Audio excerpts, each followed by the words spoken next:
Hi guys, I hope you're all keeping well and safe. So this is a continuation video in relation to pedagogical strategy that you could implement in your early childhood classroom to promote learning. This video, I'm going to be talking about pedagogy of listening. Yes, you heard me right. In this video, it's going to be all about pedagogy of listening. So eventually, maybe this is your first time of coming across my video in relation to pedagogy in early childhood. I've done a lot of videos in relation to pedagogical strategy that could be used to promote learning in early childhood setting. I'm going to leave all the link down below so that you can keep up to date in relation to this pedagogical strategy. But let me start by defining pedagogy. So what is pedagogy? Pedagogy simply means an approach to teaching. Is the approach you implement in your early childhood classroom, early childhood educator, an emergent early childhood educator to promote learning. Now let's define what is listening. Listening simply means to heed or to pay closer attention to someone. So in this case, is to heed or pay closer attention to the child or the children in your early childhood classroom. Now let's talk about benefits of implementing pedagogy of listening in your early childhood classroom. To implement pedagogy of listening in your early childhood classroom, you get to understand the children. You find out a lot about the children, their interests, their needs, their dislikes, what they like to do, simply everything about the children. And so when they talk to you, you pay closer attention to what they're saying to you. You definitely get to find out who they are. So, for instance, through talking to you, you'll be able to find out a lot about them, maybe their issues that are bothering their mind. By them expressing this, you'll be able to find out what is this all about. Become sensitive to their ideas.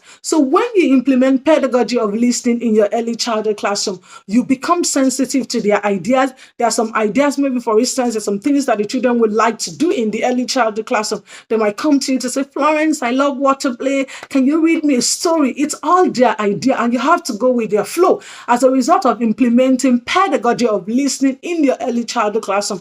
But peradventure, you're like, no, I don't have time for reading now. It's not time for story time.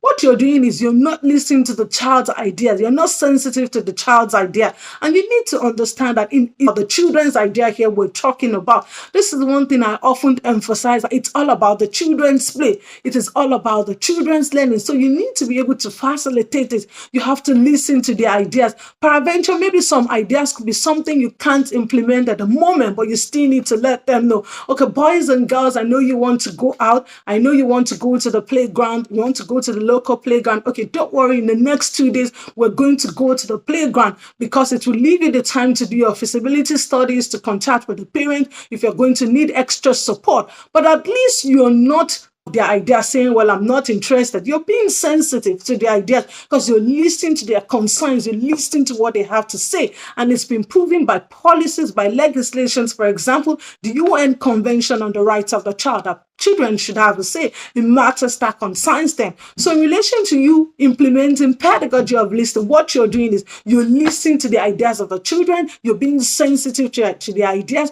you're taking into consideration their ideas.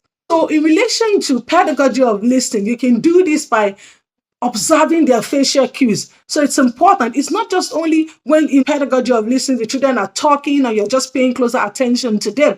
Even observing their facial expressions as well, their posture. All of this is all about pedagogy of listening as well. A child arrives in the morning frowning his face. You need to investigate, why is the child frowning his face? You're not going to say, well, it's one of the moments. Florence is just looking for attention. No, but if you implement pedagogy of listening, you go over to Connor. Connor, I hope everything is well with you. What's going on, Connor? You're implementing pedagogy of listening. You've paid closer attention to the child's facial expression. You observe that something is not right with the child. Connor comes in every morning, bubbling, happy, and one morning he arrives frowning his face. You need to go over, Connor, what's going on? What's going on with you? Everything all right? Connor will be able to express himself and tell you maybe perhaps he doesn't want to come to the preschool. Perhaps maybe somebody took his toy away from him. Perhaps somebody does not want to play with him. So you implementing pedagogy of listening, you're investigating further what is actually going on with Connor. You're not just shrugging things off saying, well, it's one of those moments Connor doesn't want to talk to anyone. No, you have to investigate. Perhaps is Connor like this? What has happened to him? So pedagogy of listening is not just just only when the children are speaking to you, their facial expressions as well, their posture. You're observing this on a daily basis. It's not a once-off basis. In relation to implementing pedagogy of listening, it's all the time. It's not just only sometimes. Or you want to observe the children, you want to listen to their ideas or let them tell you what they want to say to you. All the time in your early childhood classroom, you're implementing pedagogy of listening. You're incorporating this into your early childhood classroom. You're using this to find out about the children, to know a lot, to understand that if you implement pedagogy of listening, you get to build relationship with the children, the early childhood spaces. Yes, you're building relationship with the children in the early childhood classroom. They feel confident to come and talk to you because they know that there's somebody that listens to them.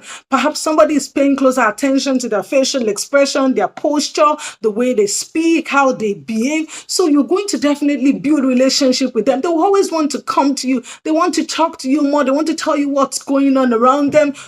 Something bothering them, if there's something that they like, if there's something that they want to do, because they know that somebody in the early childhood classroom is there to listen to them.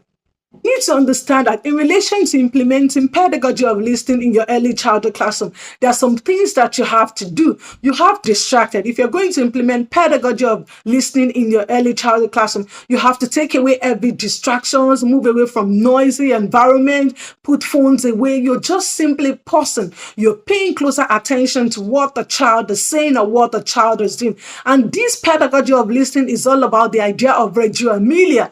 Reggio, in relation to implementing pedagogy of you're just eating, you're paying closer attention to what the child is saying, to what the child is doing, and in return, these have a lot of benefit that I've listed earlier. So going to be implementing pedagogy of listening, how often are you implementing this? And going forward, are you going to implement more of this in your early childhood classroom? And if you do try this out, come back and leave the feedback. I want to know, how is it early childhood classroom? Is this something that you're going to continue to implement, or you need support in relation to implementing this pedagogy in your early childhood classroom? And do not forget to subscribe to this channel. Subscription is free. Here on this channel, I dish out content in relation to early childhood education. So if you're keen in relation to early childhood education, please kindly subscribe, and not just only subscribe, turn on that notification bell so that whenever valuable content in relation to early childhood care and education is being dropped on this channel, you will not miss out. And until I come your way next time, stay safe and mind yourselves for now. Bye.